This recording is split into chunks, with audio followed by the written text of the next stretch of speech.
How's it going, everyone? Joey here, and today I am doing a review of the prequel series to one of television's favorite serial killers. And yes, I am talking about Dexter Morgan. Now, I have had quite a history with the TV series Dexter. I remember being very young, going into a Target with my dad, and we were looking at the movies and television series on the racks, and I remember picking up this copy of Dexter Season 1, and I was very curious, and I asked my dad, like, do you know anything about this? And he told me a little bit about it, that it's a serial killer who hunts other serial killers. And I thought automatically, that's a pretty cool idea. So I left Target, didn't buy the show, and I just kept thinking about this series over and over and over again in my head. And I was like, I gotta check this out. I'm just really, really curious to check the show out.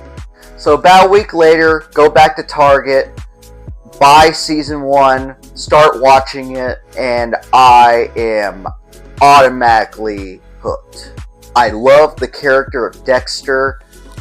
Michael C. Hall was just so very intriguing as this character, and you couldn't help but just want to follow him and see him take out these other serial killers who are out there doing horrible things, and he's somewhat of a unintentional vigilante, and it was just a very intriguing plot. And the show also had plenty of good side characters. I mean, Deborah Morgan, Dexter's stepsister, with the really, really filthy mouth. She was great. Jennifer Carpenter was born to play that role, and you have Angel Batista and Masuka, and so many other really good characters that you couldn't help but just fall in love with this show, immediately.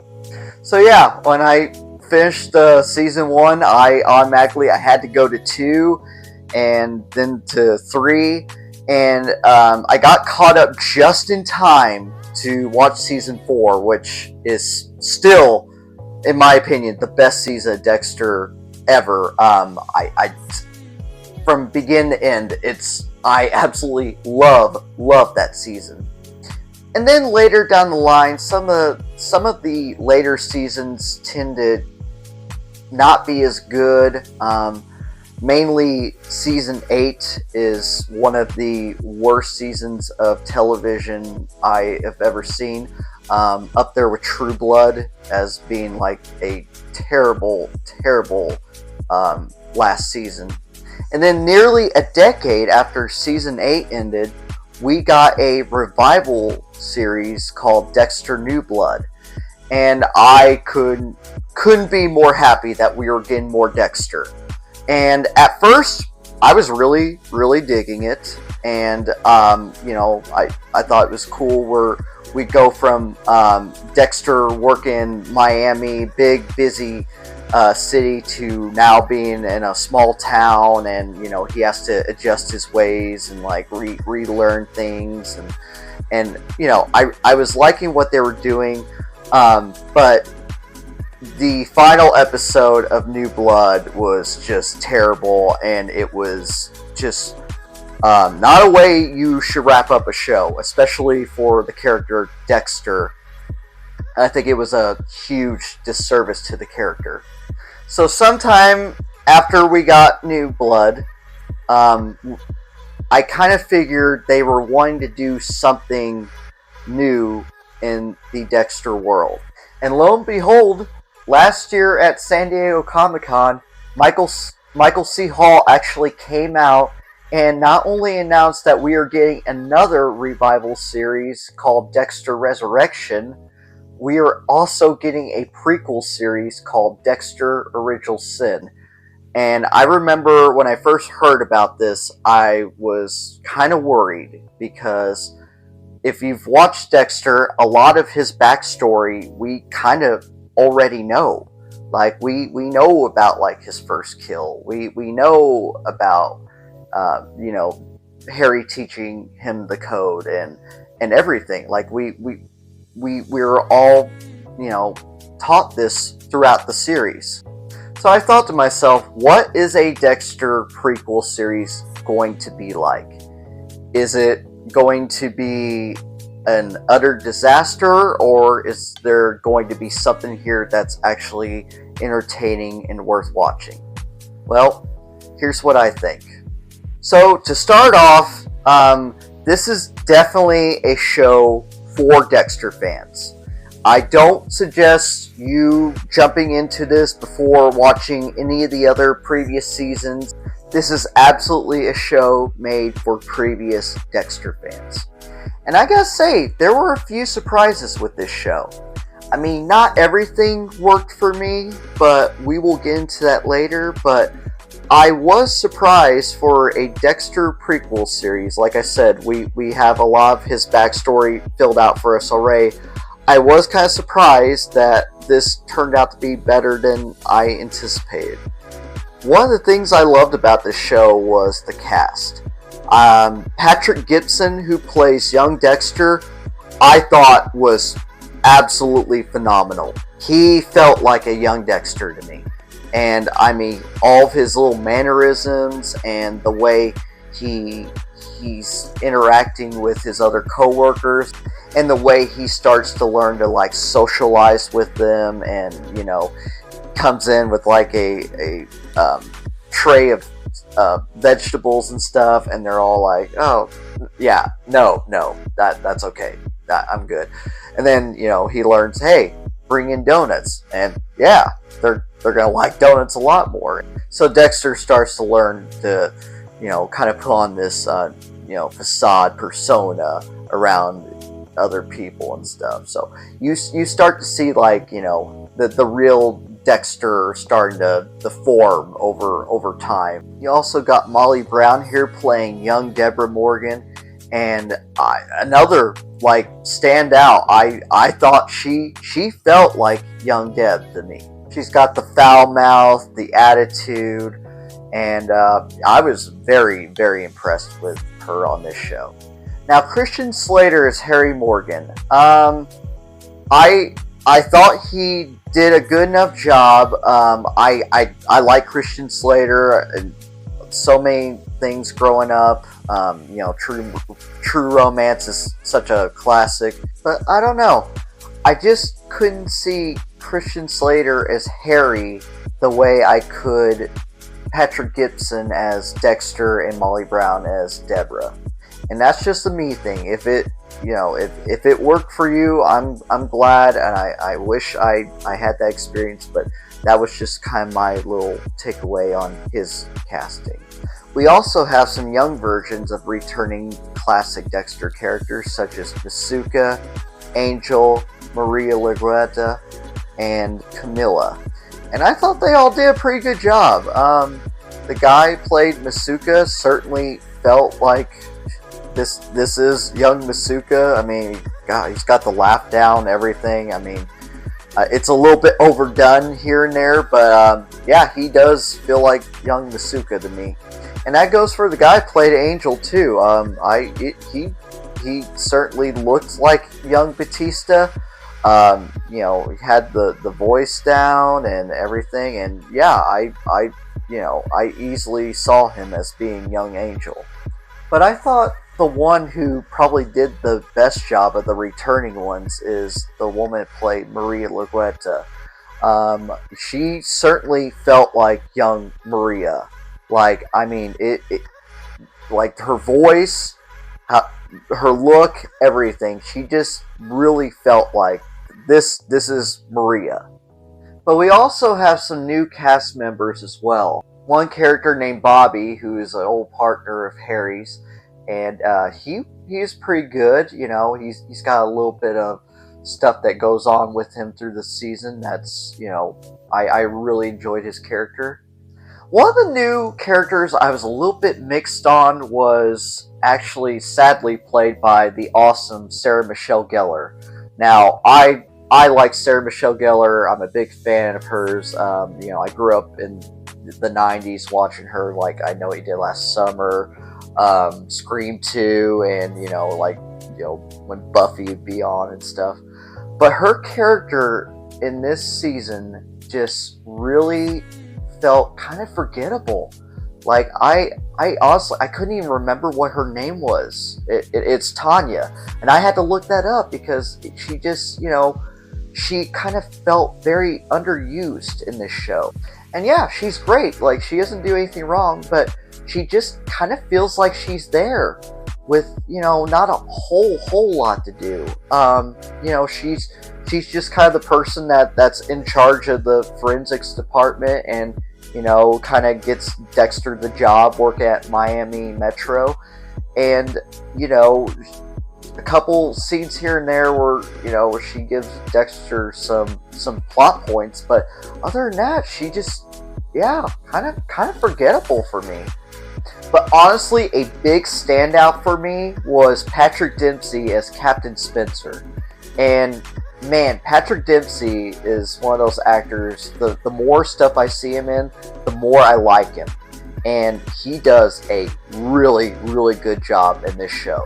And you also have this cop named Clark that Dexter has a few scenes with. And he's not too much of a big character, but the scenes with him and Dexter, I really enjoyed. It just, it developed Dexter a little bit more. Like, there's a lot of scenes that like make you just, like Dexter being friends with this guy, and I just really enjoyed the scenes with the two of them interacting, and they were some of the standouts for me. And one of the things I instantly liked about this show was the original Dexter feel and tone of it. I really enjoyed having the original theme back in the intro. It just it got me in the old Dexter feels, and I just instantly I was back in heaven. I just so happy to have that original theme back. And it's just cool seeing Dexter be Dexter again. Be hunting down other serial killers in Miami, like the previous seasons. I also appreciate the showrunners really nailing the '90s feel of this. I mean, it really does feel like the early '90s. I mean, you got cops smoking indoors. You got cars with car phones installed, and 5-disc CD players, and stuff that, man, makes me feel old just thinking about it. You even got some good '90s music in here. You got your classic Alice in Chains. You got your "Everybody Dance Now." Like we've all heard it, and so I really appreciate them, nailing that whole '90s era feel. Now, one thing I was a little kind of mixed on, and not feeling the whole thing that they were doing. They have a bunch of flashbacks with Harry Morgan. It shows how he met Laura Moser, Dexter's mother, as many know. And this was just kind of stuff that, was kind of explained throughout the original series already. So there wasn't a whole real point to this. They add a little bit more information with Harry that was not explained before in the original Dexter, but it just did not feel like it just added too much for the show, like, going forward. I really do like the growth of Dexter and Deb's relationship. I like how they kind of go from being like, not having anything to do with each other to having a strong bond later, like that they do in Dexter. And yeah, I like the character development. particularly one episode that's really funny between the two of them that I really enjoyed. But yeah, I really like what they did with the two characters. And you also have Michael C. Hall returning to narrate Dexter's inner voice, which is a little bit strange, hearing this like adult voice coming from this, younger person. Like it's kind of like if you've seen like A Christmas Story, where like Ralphie has like this adult narration in his head. I mean, it's like it could kind of throw you off a little bit, but I'm not gonna lie, it is really cool hearing Michael C. Hall's voice again. And I figured you couldn't really do this show without having Michael C. Hall involved in some way. So I honestly liked what they did, and it really worked for me. And of course, if you talk Dexter, you also got to talk about the villains. And there is a pretty good roster of them.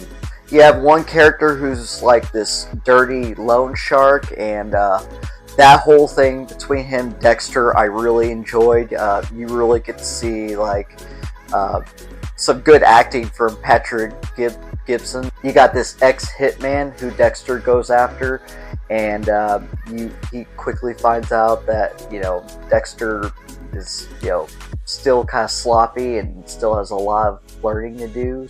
But of course, we figured there would be a main villain this season, and this one is definitely one of the most despicable Dexter villains we've probably have ever gotten.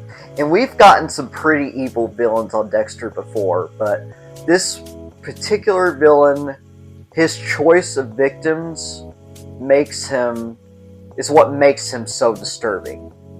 And as a Dexter fan, you are completely 100% on his side, and you are just wanting him to take this guy out before he goes after anyone else. So yeah, it's been great having Dexter back. Like I said, I have enjoyed this show overall, but I'm not gonna lie, I did have some issues, and I will be going over this in a spoiler section at the end, so stick around for that if you've already seen the show and you know all the details about it already. But yeah, I kept going over the final score in my head, and without the fan blinders on as a Dexter fan, I gotta stick to my gut, and I feel like I gotta be honest with my real feelings on the show. And the final score I'm going to give this is a 3.5 out of 5. Now, I didn't hate this at all. I definitely think if you're a Dexter fan, check this out for sure. But also, as a Dexter fan, there are a few problems for me that just, it just kind of didn't work fully for me, and I just couldn't quite see past all the flaws. I am looking forward to Dexter Resurrection. I am a little bit worried because of how Dexter New Blood ended. I'm just a little bit worried about if they're gonna try to end the show once more, or if they're actually gonna stick to keeping with Dexter. I'm not sure if we're going to continue to follow Dexter and, see where he goes next, or, yeah, I'm curious to see. They've already done some casting for it, and we're getting Angel coming back, which is the one thing I'm really looking forward to, because there was a plot thread that wasn't quite resolved at the end of New Blood. That was like probably the biggest thing we were looking forward to, was an interaction with Dexter and Angel. So I'm hoping we get that in this. They're also bringing back Jack Elcott, who is Harrison, which was a character I kind of had a little bit of a problem with in New Blood here and there, but I'm interested to see what they do with him. And also, they're bringing back James Remar, the original Harry, so that should be cool. We're even going to get Uma Thurman and Peter Dinklage in this. So yeah, I'm really looking forward to seeing what the future Dexter has in store for us. And now we've reached the spoiler section of this review, and these were just some plot points that I wanted to discuss in full detail. So in the first episode, Original Sin, you get to see Dexter's first kill, which is also something you get to see in a flashback in season 1 of Dexter. So the bigger difference here is in the season 1 flashback of Dexter, you have Michael C. Hall wearing this horrible long-haired wig to make him look younger, and it just does not work. So I definitely, I appreciate them doing it with a younger actor, and it just works a lot better than just Michael C. Hall wearing this ridiculous wig. But I did notice that they did some changes from the flashback to what they do in the first episode of Original Sin. For one thing, in season 1, the flashback, it is Harry that finds out that his nurse is poisoning him or overdosing him. And he tells Dexter, and Dexter's not any the wiser about, what this woman is doing to Harry. So Harry pretty much, tells Dexter, hey, you need to stop her. You got to take her out to save me and others. And that's what Dexter does. Now in Original Sin, they show that Dexter is the one who actually finds out about the woman and goes and tells Harry that she's potentially trying to kill him and stuff. And then he basically implants this thought into Harry's head that, hey, I have to take her out or she's going to kill you. And Harry indulges him and finally gives Dexter permission. And then there's just a few minute differences. In the season 1 flashback, he's definitely a little bit more sloppier. Dexter just kind of runs out in this protective splatter coat, and he's just holding a needle, and he's all kind of nervous looking, and he's not the slick killer that he becomes later on. But in Original Sin, he's still kind of sloppy, but he's not near the level of sloppiness that he was in the season 1 flashback. Another thing, kind of mixed on, kind of negative mixed on, they brought back Brian Moser, who a lot of people know as the ice truck killer, who is also Dexter's biological brother. And I wasn't really sure what to think about this. I feel like we kind of knew enough about his backstory already, that, including him felt like it could be a little problematic. I don't know. It kind of felt a little shoehorned in for me. I also noticed that there is a little twist in the finale where they try to shock you that Brian Moser actually walked up to Dexter in a restaurant and asked if he could sit next to him. Which in that episode, when he did that, I automatically thought to myself, that's a little bit strange that this random person would just go up and ask to sit with this total stranger. And having Brian Moser here just kind of felt problematic at times.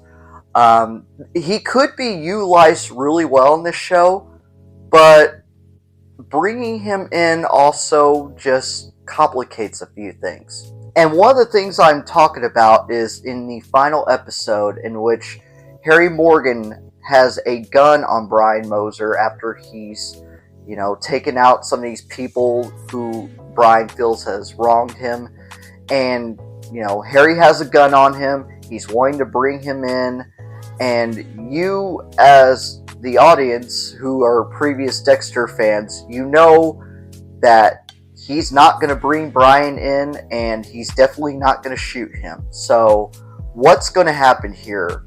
Well, Brian manages to knock out Harry, but you're wondering, okay, so Brian is taking out all these other people who have, wronged him in his past, so to speak. Um, why wouldn't he take out Harry? I mean, this is the guy who's responsible for his mother being, cut up with a chainsaw and his brother being separated from him, which is like his ultimate goal is to, you know, reconnect with Dexter. So why wouldn't he take Harry out? I mean, is it because he's a cop or, I'm not sure. But that just did seem a little bit strange to me. Another thing I wanted to discuss is I was wondering where Matthews was in this show. Now, if you watch Dexter, you know that Matthews and Harry were like pretty tight in the past. Like they had a, they had a history together. And Matthews is one of the people who knows about, Brian Moser and Dexter and Laura Moser and Harry, his whole connection with Laura, and his absence feels a little bit strange. I mean, it doesn't ruin anything for me, but again, I'm just wondering why this character that has been around Miami and Metro for a long time is nowhere to be seen here. And lastly, I just want to discuss the villain's overall motivation. I gotta say, I was really intrigued by this villain and why he was doing the things he was, why he was kidnapping these kids and stuff. And his ultimate motivation I just thought was really weak. Basically, he's just doing this because he found out that his son isn't actually like his biological son, and he just kind of goes derailed because of that. But I thought Captain Spencer was a pretty good villain and everything. I thought the motivation was just a little bit weak. But that was my review of Dexter Original Sin. I really hope you all enjoyed this. I had fun talking about it and making this video, and I'm looking forward to making more. So if you all like this video, please hit that like button, leave me a comment down below, and think about becoming a subscriber. So until next time, everybody, you all take care.